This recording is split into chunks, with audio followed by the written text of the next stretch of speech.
proceeded to make a notch in it for every man he met. But he met so many people that he could not make notches fast enough, so in a very short time he grew weary of that, and threw his stick away.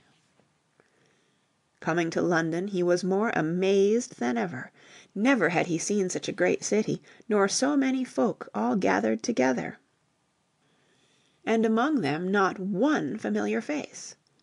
So he welcomed Captain John Smith like an old friend, and eagerly questioned him as to the wonders of this strange country. More especially he asked to see God, the King and Queen, and the Prince. Captain Smith tried as best he could to explain to the poor heathen about God, telling him he could not be seen. As to the King, he added, "You have seen him." "No," said the Indian, "I have not seen your great King." Then when Captain Smith explained that the little man with a jeweled feather in his cap and sword by his side, who had one day spoken to him, was the King, the Indian was much disappointed. "You gave Powhatan a white dog," he said, "which Powhatan fed as himself, but your King gave me nothing."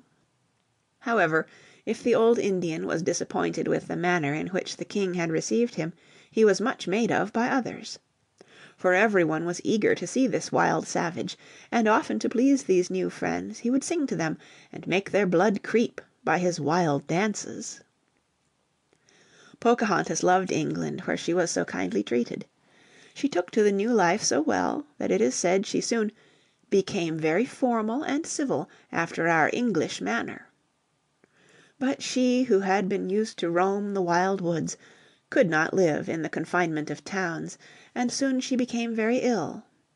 So she made up her mind at length, sorely against her will, to go back to Virginia with her husband. Captain Argall was about to return there as Deputy Governor, so Pocahontas and her husband took passages in his boat. But Pocahontas was never again to see her native shore. She went on board Captain Argall's boat, the George, and indeed set sail from London, but before she reached Gravesend she became so ill that she had to be taken ashore, and there she died. She was buried in the chancel of the parish church.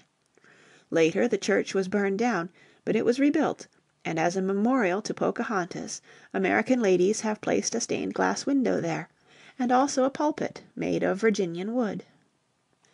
John Rolfe returned alone to Virginia, leaving his little son Thomas behind him in the care of an uncle. He remained in England until he was grown up, and then went to his native land. There he married and had a daughter, and became the ancestor of several Virginian families who are to this day proud to trace their descent from beautiful Pocahontas and her English husband.